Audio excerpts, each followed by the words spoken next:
so he was sitting down, and I said, well, Senator, I'm going to give you a moment to make a few opening remarks. He says, let's just jump right to it. So that's what we're going to do. We're going to jump right to it. My jaw hurts from so much talking. Senator, welcome to South Carolina. We are so honored to have you here in Lexington County, West Columbia, in the Midlands of South Carolina. We appreciate you taking time to talk to the citizens of this community. I know that they're very interested and excited to be hearing from you. So what we're going to do is we're going to break the questions down into topical areas. These are areas that, as Attorney General, I've had to deal with. These are areas that are going to be of great interest to many of you. We're going to start with judicial philosophy as the first topical area.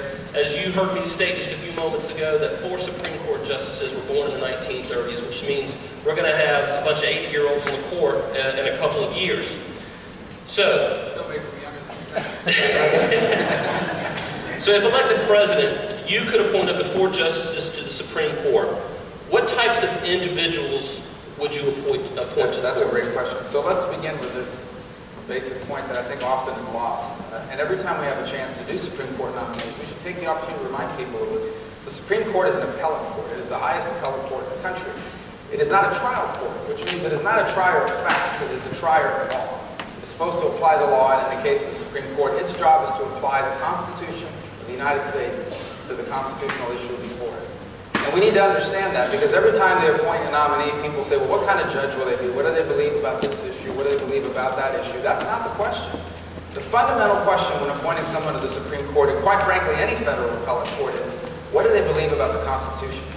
Do they believe that the Constitution is a living and breathing document designed to adjust itself to new realities in the world? Or do they believe that the Constitution is a document that was written as a document of limitation, that enshrined in it limitations on the power of the federal government, and that its job basically is to ensure the federal government does not intrude into the powers of the states and the individual? I believe the second part. I believe the Constitution is not a living document.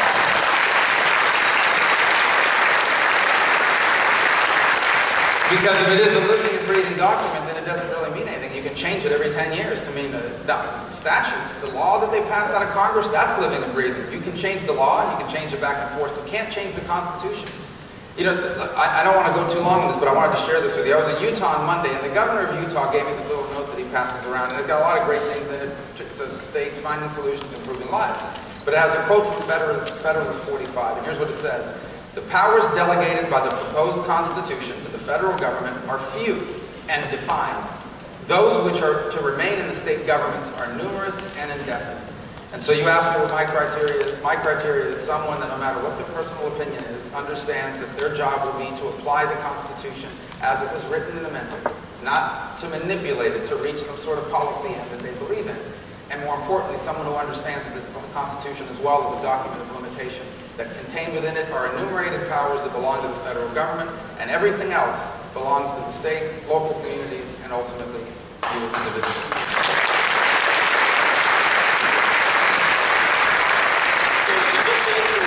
So 3 questions with that one answer. That's pretty good. I was asking this overarching judicial philosophy. I was going to ask you if you interpret the Constitution with its original intent or as a living document. You answered that. Another question I wanted to ask.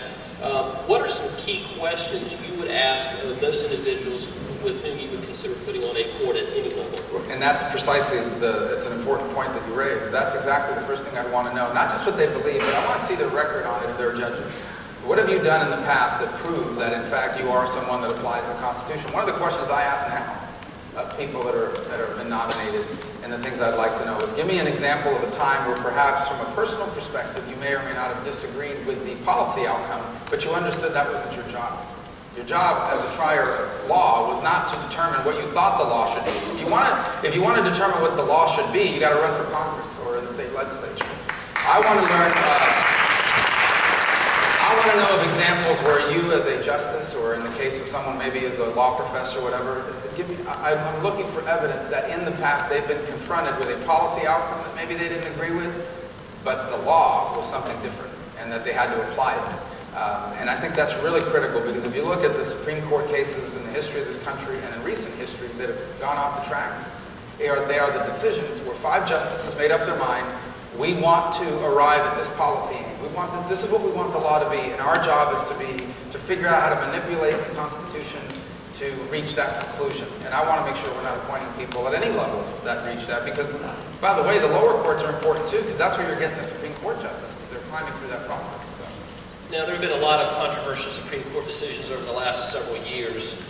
You can choose from some of those, or you can go back much farther, let's say last decade. But what are some Supreme Court decisions that you think were wrongly decided and why? Well, clearly we've had a couple lately that I think are important.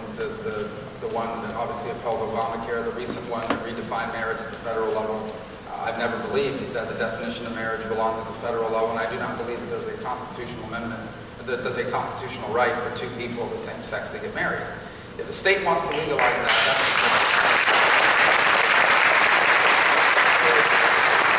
if a state wants to legalize that, then they go to their legislature and do it. I'll be against it. And in Florida, we actually passed a constitutional amendment that defined marriage as one man and one woman, and it was, the Supreme Court basically overturned it with that decision. It basically ignored and wiped out the judgment of the people of Florida. But the one I always look at, because it goes to an issue that isn't even political. It goes to the most fundamental issue we'll ever talk about, life, and it's Roe versus Wade. And if you look at American politics today, there's a lot of debate about the issue of abortion and life, but really what we're just debating is restrictions on abortion. Because as long as Roe versus Wade is the law of this country via the decision, you can't ban abortion. You can restrict it, you can limit it under certain circumstances, but you can't ban it as long as it's the law of the land. I believe that that decision isn't just wrong morally, I believe that decision is wrong constitutionally. I do not believe that there's a constitutional right to what they've outlined, and they is another example of how they manipulated the Constitution to reach a conclusion that they wanted.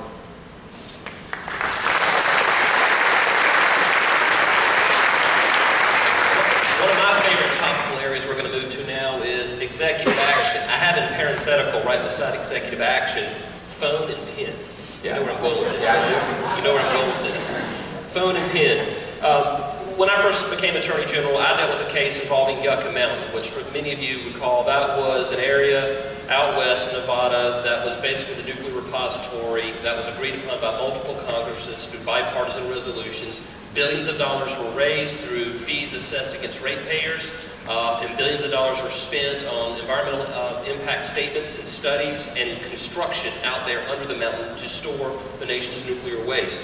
That was unilaterally undone by an act of this president and executed by the Department of Energy. And South Carolina was the third highest ratepayer of all the states that paid into that fund. Sadly, we got stuck with our nuclear waste, but we still paid the money, and they got to keep the money. Another executive action I'm going to mention is in November of 2014, the president famously said, "I just took action to change the law." That's a quote. A phrase that the White House later qualified as the president speaking colloquially. This is in reference to the executive order on immigration that the president... Colloquially is a fancy term for the truth, right? I'm actually reading my question straight from the way the White House said it, but that it was a colloquial, it was conversational. This is an action that he took that allowed 5 million illegal immigrants to remain in the U.S. Based on fiat. Do you believe that federal administrative agencies are required to operate based on congressional or executive action when the two are in conflict? In fact, I think they're supposed to operate, and there shouldn't be a conflict first and foremost, because the executive's job is to execute the laws written by the Congress and passed by the people that are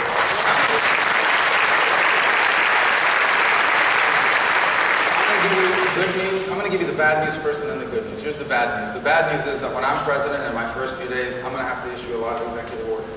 The good news is because I'm going to be repealing the ones that Obama did.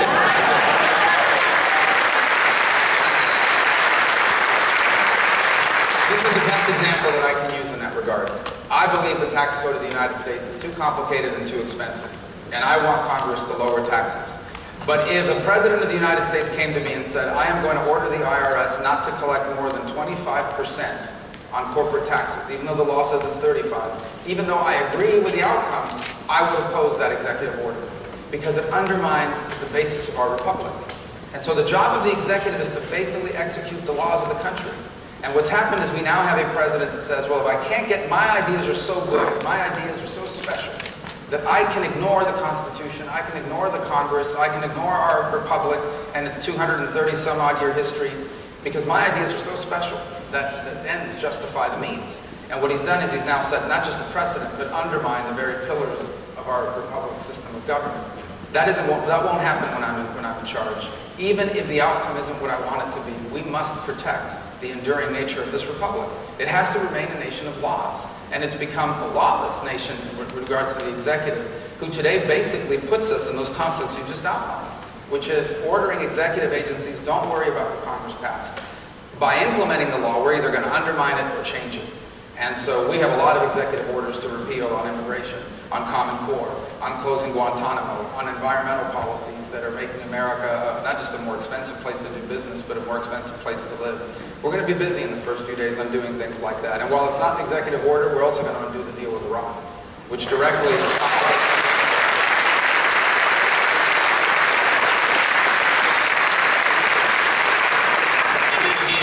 Several questions with one answer. That's amazing. So I'm going to move on to, I used immigration as one of my examples of executive overreach. So I want to go ahead and just leave immigration as an area of discussion. Currently 27 states, South Carolina is one of them that joined in Texas' lawsuit challenging the president's executive action on immigration that is currently going on right now. What would you do to solve or to at least address the problem of illegal immigration in the United States? First, understand why that's a problem, irrespective of how you feel about immigration. Let's say you're in favor of full-blown amnesty. You still should be against what he did, because what he's basically saying is the law of the country says that unless you come here legally, you can't stay here. But the president has ordered federal agencies not to enforce the law. That's basically what the executive order is. And I've ordered them not to enforce the law on 4, 5, 6 million people, not on a finite small group. In an instance where the law's application might lead to an unintended consequence, but a widespread ignoring of the law. In addition to undermining our republic, it's actually set back the cause of immigration reform because it gives credence to the argument that we don't trust the federal government to enforce the law. What would we do? Look, immigration for me is not something I read about in a book. I live it. My parents were immigrants. My neighborhood, all my neighbors are immigrants or the first generation of immigrants. My family's parents are immigrants. The kids my children go to school with are the children of immigrants or immigrants themselves. So I know this issue personally, in its depth. I know the good parts of it. I know people that are in this country that work 2 jobs and will work 3 jobs if they can find it to get ahead and leave their family better off.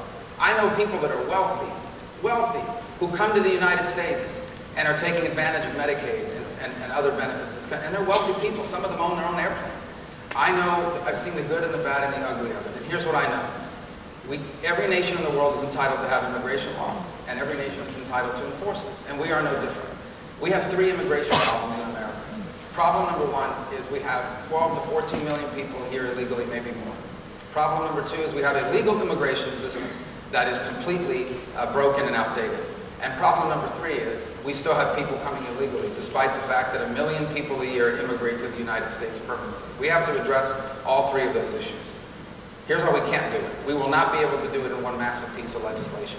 The votes aren't there, and Congress has done, and the American people have had a terrible experience with massive pieces of legislation over the last 10 to 15 years. For me, the only way forward begins by proving to the American people that illegal immigration is under control. It does require a wall in key sectors of the border. It also requires more border patrol, more cameras, sensors, and drones. It also requires a mandatory e-verify system. It also requires an entry-exit tracking system because over 40% of the people entering here that are here illegally enter legally. They come on a visa and the visa expires and they stay. Until we do all of that and prove to people, look, here are the numbers. Illegal immigration has plummeted. Until you do that, you're not going to be able to do anything else. Once you've done that, step 2.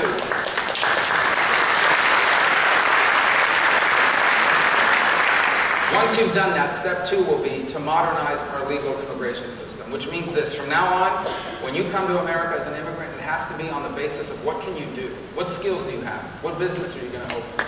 Not And I believe if we can do those 2 things, then I think the American people are going to be very reasonable about what do you do with someone who's been here 20 years, who has not otherwise violated the law, because if they're a criminal, they can't stay.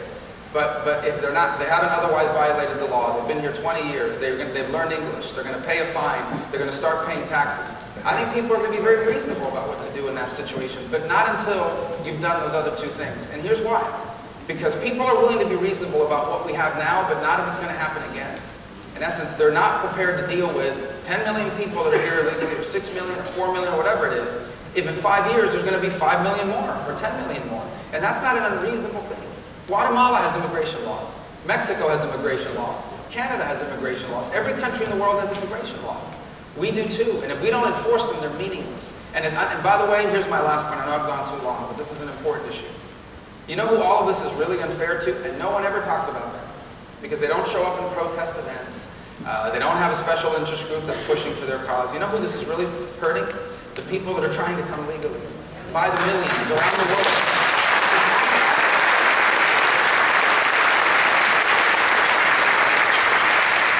Who call my office, whose relatives call my office and say, you know, my uncle has paid $5,000 to lawyers and has waited 12 years.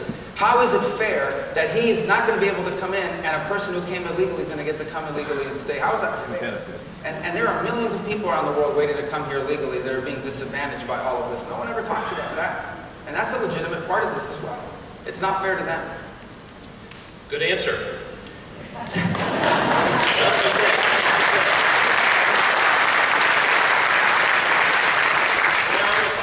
Proper role of the state and the federal government as they relate to one another. This is basically federalism and the 10th Amendment. Now, I will just take 1 second, put on my college or law school professor hat, and when I talk to young children about the Constitution, this is what I say. So, you've got the Constitution. It's the handbook on how we do business, how we govern ourselves in this country. You've got Article 1 that says, okay, executive branch, these are the rules that you have to follow. These are your powers and duties. This is what you can do. Legislative branch, Article 2, this is your power, this is what you're allowed to do under the rule book. And then Article 3 is judges, judicial branch, this is what you are allowed to do. Flip to the back of the book to the amendments, go to Amendment number 10. Amendment 10 says, anything not listed in the handbook, nor prohibited by the handbook, is left to the states. It's very simple. So my question for you, Senator, how do your interpretations of the 10th Amendment shape your policy views and plans as President of the United States? I think one of the things this country is in desperate need of is a president that explains to the American people, look, every issue before our country does not have a federal government solution. For example,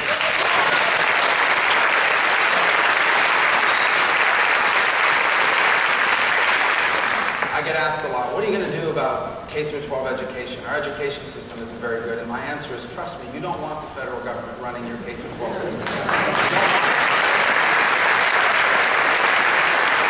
You want the states in charge of that. You want the school boards in charge of that. Because if you have a problem, you can go to your school board member and complain. You can go to your state legislator and complain. I promise you, you do not want to have to go to the Department of Education in Washington and complain.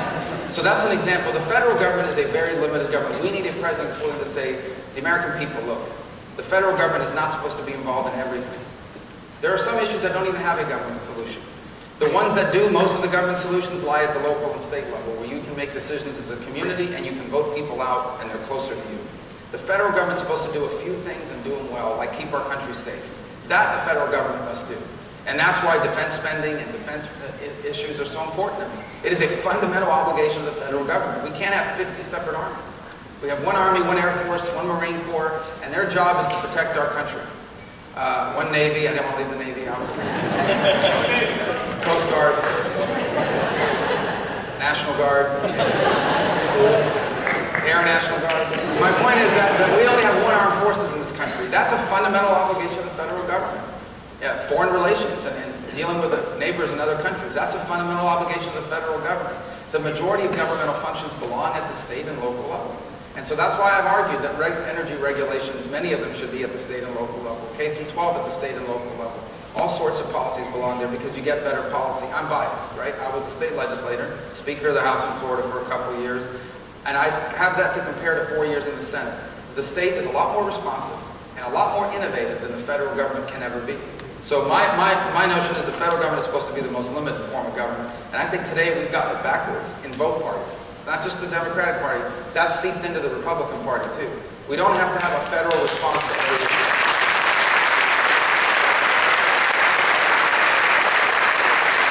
I heard Governor Haley say that the biggest problem she has as governor is the relationship she has with the federal government. As Attorney General, I will go ahead and echo that. It's, you know, I work great with both parties at the state, law enforcement, and a lot of the issues we're dealing with here in South Carolina. It's that state-federal dynamic that we really struggle with, because we do feel like they're constantly running over in our backyard when they should stay in their yard. As president, how do you improve the federal government's working relationship with the states? What can you do? Well, first, that's one of the advantages that I think I would bring to the office, is that I have deep respect for the state level, because I served in it for almost 8 years, or over 8 years, as the Speaker of the House, as a state legislator, and I have that to compare. You know, we had an idea at the local level. You know where it came from? More often than not, it came from somebody who called us on the phone or walked into our district office and said, I've got this issue, and I want you to help us solve it. From a person, real. We did a lot of that. At the federal level, you get very little of it. It's largely driven by the party narrative or the national media narrative. I also believe the local and state level is a lot more innovative. Let me give you a great example of one of the things I've proposed. We have anti-poverty programs in this country. We spend a lot of money on them. They do not cure poverty. Our anti-poverty programs would be like breaking your leg and going to the doctor and being told, here's a lifetime supply of painkillers. And you're like, whoa, you're not going to fix my leg? You go, no, we're just going to make you more comfortable in your broken leg. That's what our anti-poverty programs are. They don't cure poverty. The only cure for poverty is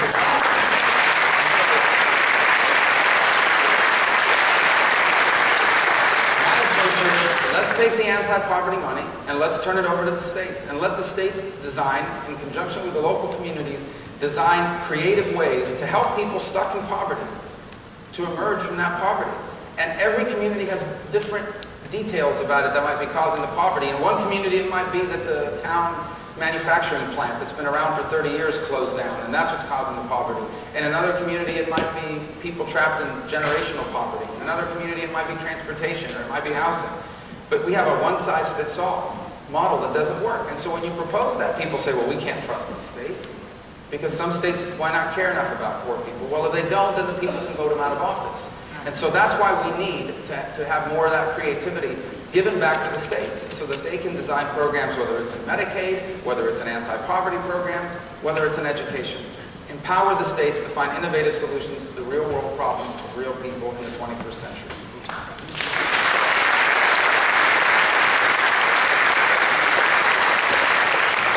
So I want to go to a specific agency, one that I've had a lot of opportunity to work, I won't say work with, but work on. And that's the EPA. Some of my AG colleagues refer to that as the Eliminate Prosperity Agency, because they really seek to rule through administrative fiat.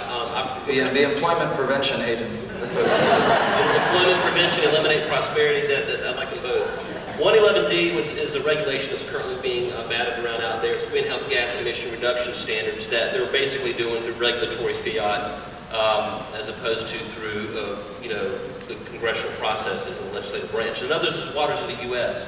I don't know how many, well, we all know something about water here in South Carolina and waterways. But in all seriousness, the federal government's trying to pass a regulation right now that would expand the scope of what the federal government can regulate when it comes to water in the U.S. So water in the U.S. under the definition is a navigable water. I think Mississippi River, intercoastal waterways, things like that. But this would expand the definition of the waters of the U.S. to include ephemeral ditches, ditches that are filled with water a couple of months out of the year, a couple of weeks out of the year during the rainy season. And even if they're dry the other 11 months out of the year, if they're filled with water for that small period of time, that is a waters of the U.S. So if you have a business or a piece of private property that you want to build on, if this is implemented, and currently it has been stated by the Sixth Circuit, if you want to build on it, you'd have to get federal permits, not state permits, but federal permits. So it really is a grab of private ownership of your property. So my question basically is, how would you balance the need to protect a livable environment, which we all care about? How would you balance that with the reality of the cost of regulations coming out of the federal government? That's a great question. I take it from the way you described it, you're not for it. I'm just a moderator. That's a great question. Look, I don't know of any of us who wants to live in a country where the water is poisoned, where the air is unbreathable. There is a role for government regulation. For example, landing gear on the plane, right? Then the person flying it has a license. But what happens when it goes too far? What happens when they just start making it up? For example, in this instance, this is a law they can't get passed. They can't get it passed through Congress, so they figured out an innovative way to use the agency in the implementation of existing law or in rulemaking authority to instead implement it through a different way. That's what this is an example of. And so one of the things I've called for is a regulatory budget, because regulations cost money. They impose a cost on economy. So you're in an industry, you name the industry, and I regulate you. it will cost you money to comply. You either have to buy a new piece of equipment, you have to hire lawyers, you have to do both. I've proposed a regulatory budget which would cap. It would lower the amount that regulations can cost on our economy, and it would cap how much regulations at the federal level could cost our economy. That's your budget. And so next year, the EPA tries to write a new rule that costs $1 billion to implement and comply. They're going to have to cut $1 billion of regulations somewhere else to get under that capped amount. And what that would do is it would force the cost-benefit analysis. It would, because they're capped, they can't just keep writing regulations without limit. They're budgeted. They would now be forced to undertake a cost-benefit analysis. They would have to weigh the benefit of a new regulation with the costs associated with it. It's not perfect, but it would help limit a lot of this growth in regulation. In fact, it would reduce a lot of existing regulations and limit its future growth. And the second thing is, you do need to have a president that will appoint people to the EPA or to other agencies who don't view it as their mission to do this sort of thing. Because they're an executive branch agency. And what you need is a chief executive and a president that sets the tone. Our job in our agencies is to keep the American people safe, but not to create barriers, not to create obstacles to prosperity.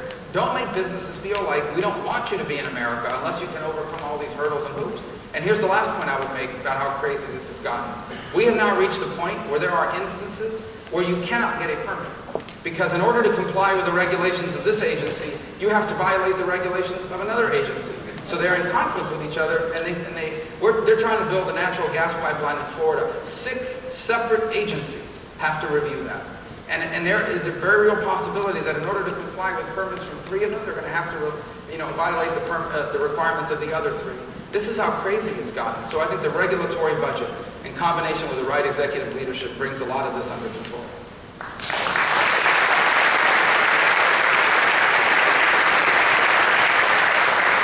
Twice I was part of 2 different lawsuits to stop the unconstitutional implementation of ObamaCare. With many others, 26 other states were on one of those, and the second one was the subsidy case that the Supreme Court just handed down this past year. So I'm going to ask you a very hard question, one I've thought a lot about. As president, do you repeal ObamaCare? And if so, what do you replace it with? We do repeal Obamacare, and one of the concerns I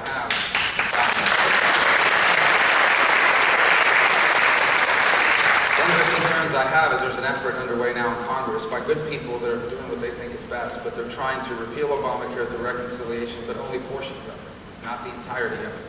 And I think that's a mistake. I don't think there's any piece of Obamacare. I think it needs to be repealed and replaced. And here's what you replace it with. You replace it with a law that empowers people to make health care decisions. And here's how. You say to every American, from now on, you control your own pre-tax health care money. If your employer gives you $600 a month to buy health insurance, you don't pay taxes on that money. You control how you spend it. If you have, you're self-employed and you want to give yourself the money, and if you don't make a lot of money, a tax credit. But now every American would have access to pre-tax insurance, health money. And you can use it for a combination of different ways. You can use it to fund a health savings account to pay out of pocket if you're young, and then buy a catastrophic hospitalization plan. Or you can use it to buy health insurance, and you can buy it from any company in America, in any state in America, across state lines, that will sell you a plan that you like. What's going to be the impact of that? Here's going to be the impact of that. The impact of that is going to be what you see now, to some respect, in the auto insurance industry. Turn on the television. Every ad is for Liberty Mutual, GEICO, State Farm, Allstate, The General, Prudential, Progressive. Who am I missing? Aflac. Why are there so many auto insurance companies? And why are they all advertising to you? Because you control your auto insurance. And they're competing against each other so that you will buy their product instead of someone else's product. And how do they compete? By offering you what? Better quality at a lower price. And so if we can create a vibrant private insurance market in America where instead of trying to impress a big company or trying to impress the government, they're trying to get you to decide to buy them, they're going to lower prices and they're going to improve quality to get your business. And that's what we need, a vibrant private insurance market where every American has access to pre-tax health insurance money that they can use to buy the kind of insurance they want from any company they want from any state in the country. That's a lot better than what we have right now with ObamaCare.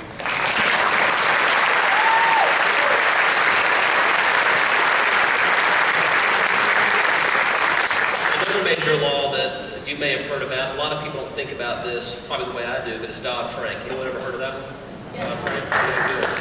Dodd Frank basically is to the financial industry what ObamaCare was to the healthcare and health insurance industry. It basically centralized the regulation of the financial industry in Washington, D.C. by unelected bureaucrats. The problem with it is this 2,300-page bill that I cannot find a mention or regulatory prohibition on Fannie or Freddie, which were the two primary entities that caused the meltdown in 2008, which led to the creation of Dodd Frank. Another problem with Dodd Frank is that it basically created another federal government agency called the Consumer Financial Protection Bureau, but basically regulates all financial goods and services. Now, the intent of this by those who created it is to protect you, the consumer. But the thing is they gave the executive branch limited authority to remove the people in there, and it cut off the purse strings from Congress. Also, what it does is it creates regulatory burdens on small banks, because for every $10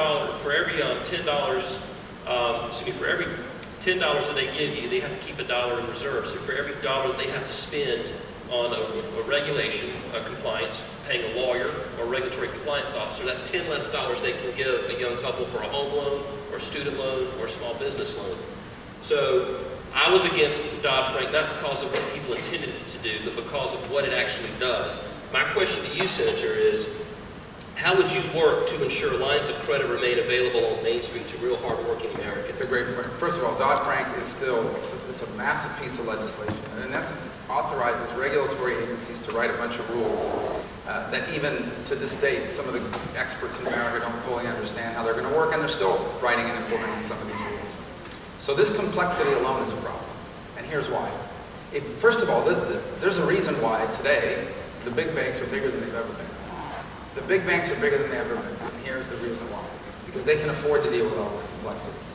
If you're a big company or a big bank, and they hit you with 1,000, 2,000 pages of new regulations, you have the lawyers on staff, and if not, you'll hire them to help navigate all of this. To your advantage. In essence, helps you, because you're the only ones who can. Here's who can't navigate all of this: the community bank. The local community bank, the local bank, the small-scale development bank, in essence, the banks that lend money to small business. The banks that say, look, I lend you money because while you may not be able to get this kind of loan from a big bank, I know this community, I know you, I know your business model, and we're going to take a risk. We think it's a risk that makes sense because that's what we do. Our job as a community bank is to help finance the community. Those banks are scared to death because they're getting hit with a lot of the same regulations, but they don't have 1,000 people in their compliance department. They may have 1 or 2. And now they have to hire 4 or 5. So they get scared and they hold back. So for that reason alone, just the complexity of it is enough reason to repeal it. The second reason is the rules are so unclear and so nebulous that once again, the small entities are scared of it. They're afraid to violate it, to be fined or put in jail or put out of business if they violate it. The big banks have no such concern.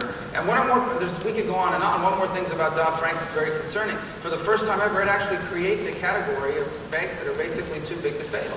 It is now a seal that you get from the government that defines you as a too big to fail bank. And some people say, well, that's good because now we know who they are. Let me tell you why that's bad. Because after TARP was passed, the message that was sent out is, if you're too small to matter, you're on your own. But if you're too big to fail, if things really go wrong at the end of the day, government's going to bail you out. We can't let you fail. You're too big to fail. Well, believe it or not, these banks, this is a huge strategic advantage for them. Because their argument is, we're too big to fail. And that's not a slight for us. That is sending the message to America and the world that these banks, if they ever get in trouble, the government's going to bail them out. And that's what it sort of basically creates a permanent TARP fund as a part of it. So for all these reasons, this law has done nothing to deal with the causes of the causes of the meltdown. The causes of the meltdown were the monetary policy of the Fed, the regulators who had no idea what was going on, and laws that required banks to make bad loans, beginning in 1999 and 2000. That were basically told them, you must lend money, even if the people who are borrowing can't pay it back, because we want to see a certain number of people own homes. These were the causes of the housing meltdown, especially the Fed. This law does nothing about any of that.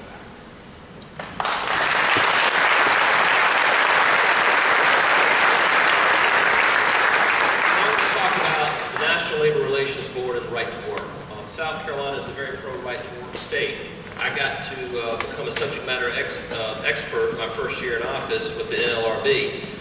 For those of you, for a lot of young people, some high schoolers in here, you probably already know this, but basically in South Carolina, you can go to work and you don't have to join a union to go to work. In other states where they don't have right to work laws, the only way you can have a job is if you join a membership of a union. And some are for that, some are against that. But the whole point of right to work is you should not be compelled to join something you don't believe in order to go to work to make a living and support your family. We're the second least unionized state in the country. I'm giving you that as a heads up for your answer. What are your views on right to work? And how will those views impact your appointments to the NLRB? No pressure. Yeah, well, first of all, Florida's also a right to work state, and it's obviously worked well in Florida. And that's exactly right. The point you make is exactly right. If someone works at a firm and they like the work conditions in this place, and they're paid well, they're compensated well, and the benefits are good, and they don't want a union, why should they be forced by law to have to join them? In fact, in many cases, it's a pay cut, because now you're getting those union dues are automatically deducted from your paycheck. And so, in essence, you're paying someone to join an organization you see no need for. And that's the first part of it. The second part of it is the NLRB today acts basically as an impediment to competitiveness for America. Because labor costs that are added to some of the conditions that they impose on employers has forced many employers to look overseas, to move operations overseas. You know, we have a chance to have a manufacturing renaissance in this country. In many ways, South Carolina is leading the way. We want to be an economy. We don't just want to be an economy that invents things. We do want to be an economy that invents things. We want to be an economy that does things. But we also want to be an economy that builds things. And one of the real impediments to having a manufacturing renaissance in this country is some of the things that the NLRB is doing across the nation. So we will have appointments that understand this reality. That we most certainly want to protect workers, and one of the best ways to protect workers is to have a competitive and vibrant private economy where they have choices about where they go work. Where if they don't like the way they're being treated when they're working over here, there are 5 other firms that would love to have them, that will pay them more and treat them better. That is the best way to help workers, is to provide them the skills and a vibrant economy, the options to go work wherever it is they feel best for them. That's the best way to help them, not through an NLRB that is hyperactive.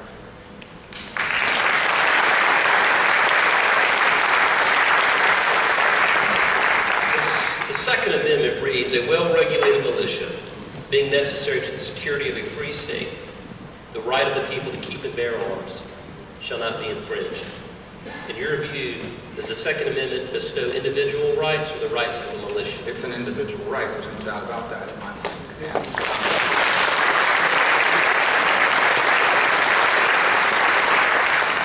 And here's the other point that I make. Not just are these laws that they often propose for gun control, not only do these laws violate the Constitution, they actually don't work. If you look in this country at the jurisdictions and across the land with some of the strictest gun laws, they also happen to have, some of them happen to have the worst gun violence. And one of the reasons is because criminals don't care what the law is. By definition, they violate the law. That's why they're a criminal.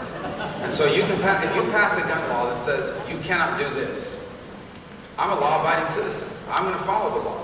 But a criminal is not. So gun laws almost guarantee that criminals will have guns, but law-abiding people will not. If you look at some of the recent and horrifying tragedies that have been in the news, this state has been impacted by it, and other places as well. Some of these laws that they propose, that they spend all their time talking about, would have done nothing to prevent them.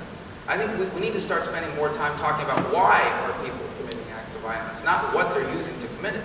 There was a horrifying instance in California 2 weeks ago.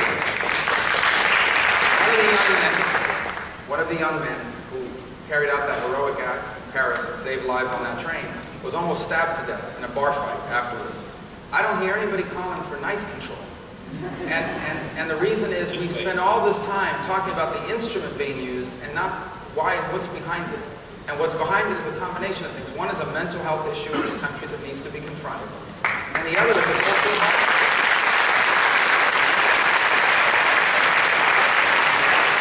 And the other is a culture that somehow is leading to violence. And it goes back to the basic point that I've made repeatedly. There is no more important organization in society than the family and the community.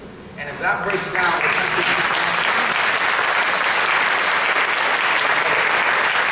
In this nation, we are facing the consequences of mental illness, but we're also facing the consequences of the degradation of the American family and of the institutions that support the American family and instilling values like hard work, self-respect, respect for others, common decency. These are values that no one is born with. No one is born with values. They have to be taught to you, and they have to be reinforced. And if you undermine the family and the institutions that teach and reinforce those values, you're going to have a country that suffers for it.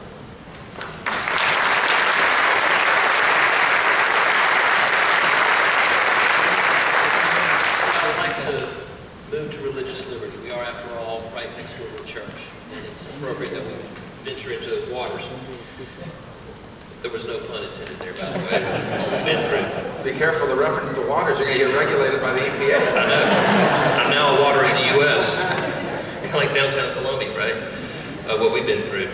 This summer's Supreme Court decision on gay marriage has created many more questions regarding the role of government and whether or not a person can exercise their personal religious convictions in the workplace.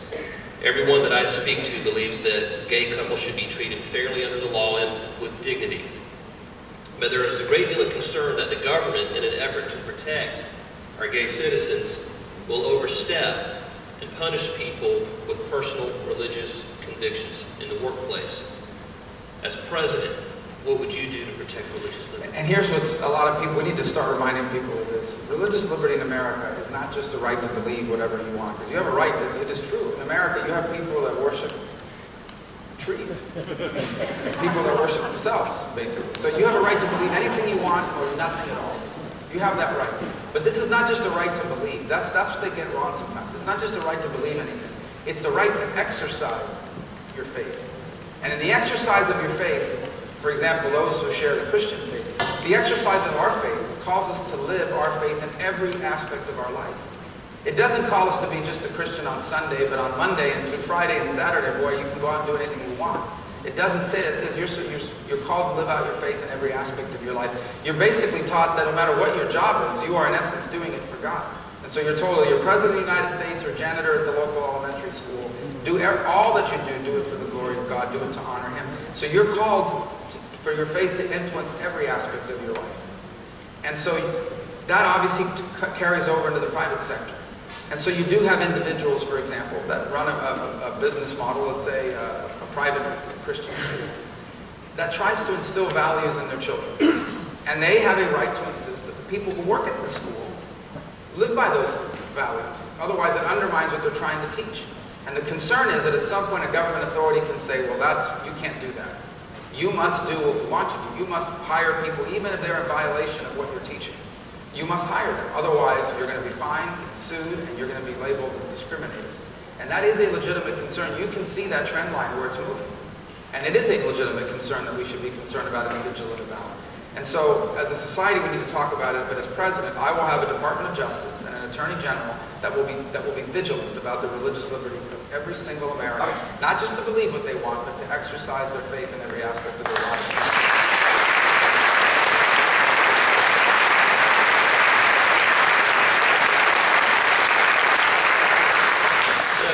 Hypothetical, do you believe that churches should be able to maintain their tax-exempt status if they refuse to perform a same-sex wedding? Absolutely. Or Absolutely. In fact, what you're basically arguing at that point is, you're actually now dealing with the theology of the church. You're basically telling them this: if you don't teach what we want you to teach, we consider it hate speech. I've actually said this before. There are those, I'm not saying this is a mainstream thought process yet, but there are those who basically define some of the basic tenets of Christianity as hate speech. If you extrapolate what they're saying and continue to expand it in their mind, that's the argument they can make, and some actually hopefully make it in other countries around the world. It is a deep concern.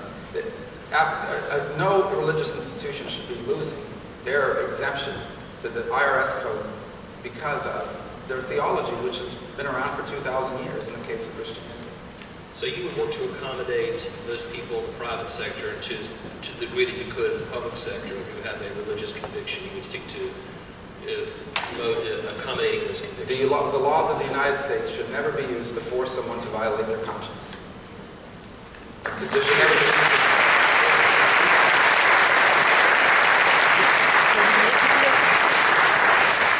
Now, this should be a quick question because I think you addressed it toward the beginning, but I at least want to make sure I check the box. This relates to terrorism in GITMO, or keeping terrorists at GITMO, or in Charleston, South Carolina. Well, just go ahead and say what you think about that. Well, on my first day in office, I will put a stop to any effort, not just to close GITMO, but to continue to transfer prisoners here or anywhere else in the world. We need to have a place in the world where we can take dangerous terrorists and interrogate them and capture from them information that we can use to capture other terrorists and to prevent terrorist attacks from happening. We also need to take them off the battlefield. Many of these individuals that have been released from GITMO to other countries have rejoined the fight against the United States of America and against the peace of the world. And so we cannot continue to do this. Not only will we leave GITMO open and not transfer people here, but we need to be capturing more terrorists so we can gather actionable intelligence on what they plan to do next.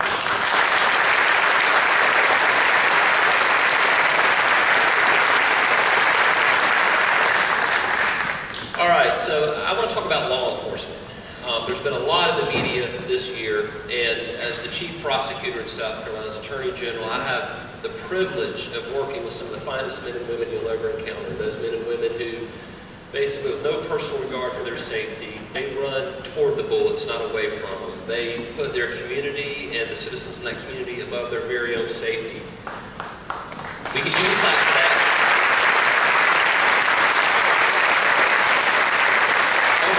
Over the last few years, we've seen some horrific examples of police brutality in the African-American community. Some have held up North Charleston as an example. That community to question whether or not they are being treated fairly in the criminal justice system.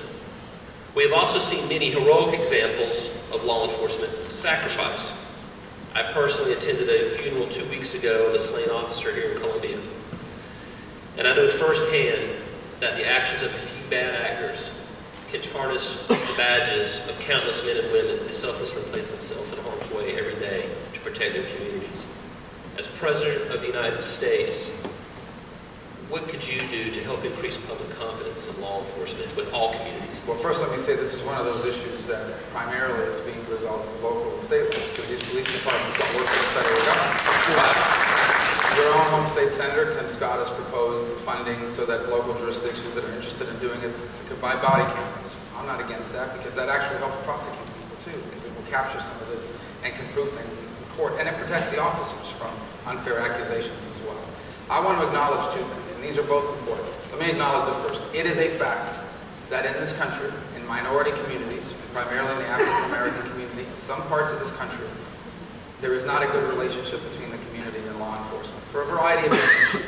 That is a fact. There are communities in this country where that exists, and we cannot ignore it. It is a reality, and I know people who feel this way. And the fact that so many of our citizens feel this way makes it an issue that we need to talk about. And there are reasons for it. A young male gets in trouble with the law at 18 years of age, is arrested, is assigned a public defender. The public defender, who has 1,000 other cases, says, just plead guilty. Get this out of the way, you get 6 months probation, you're all free and clear. But they don't tell them, this is on your record for the rest of your life. Now no one is going to hire you.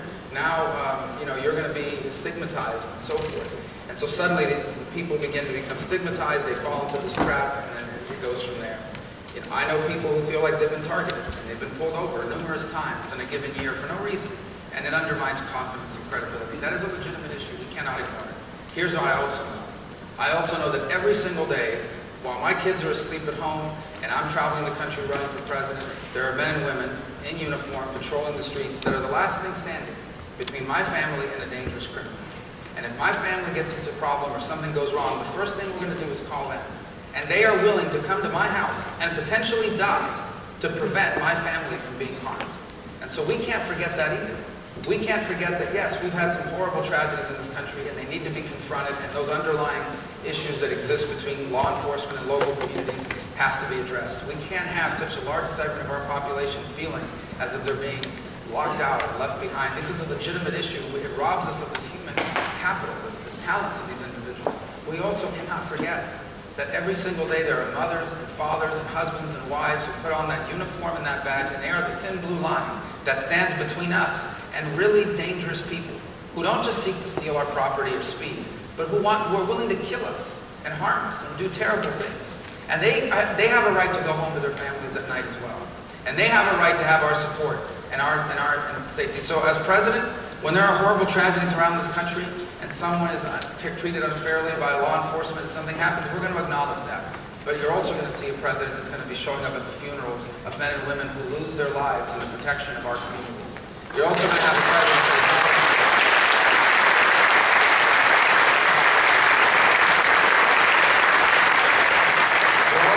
president that acknowledges that every single day and night, our men and women who are serving us in law enforcement in this country are interacting with some of the most dangerous people imaginable so that you and I don't have to. And And we're not going to put them in a position where they're being singled out or stigmatized or disrespected. Because the overwhelming majority of people in law enforcement, I mean the overwhelming majority, are people that care about their community and care about the service they provide. And as I said, their lives are valuable and their service to our country is valuable too.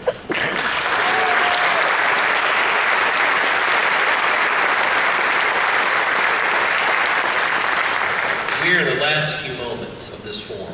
I've covered all the topical areas, but I wanted to just take a moment. I'm going to have a few closing remarks, and Senator, I'm going to give you the final word for the people out here in the audience and for those watching. First, I want to say that this event was originally planned for 2 weeks ago when we had the horrible flooding in Columbia throughout the state. And I want to thank your campaign because we had to cancel that event because your campaign, as well as the folks of the Conservative Leadership Project, and I'm going to take focus off of the people who were suffering and are still suffering, and many who will be suffering for a long time to come. So let's keep those out there who are less fortunate in our thoughts and our prayers and do everything that I know we will do, because South Carolina is so great at embracing people in hard times. And we've done that so much this year. But I want to thank your campaign personally for being willing to come back and reschedule this event. I know I don't personally know how grueling it is to run for president, but I imagine it's pretty grueling. What you may not know is we're going to be in South Carolina a lot. That's right.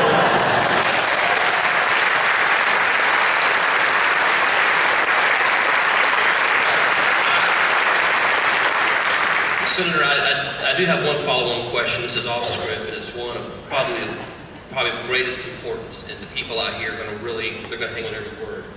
I know you're from Florida, and you're a Florida Gator, so I think we'd love to know your thoughts on Steve Spurrier. Was it right or wrong? I'm kidding, you don't have to answer that question. But you are welcome to comment on Spurrier if you want. He was a great Gator coach and a great Gator player, and well, I got him speechless, ladies and gentlemen. We're going to beat Georgia in 2 weeks. Does that make you happy? Almost beat LSU. Okay. So, ladies and gentlemen, I want to thank each and every one of you for being here this evening. I want to thank Brookland Baptist Church, Pastor Jackson, for your folks.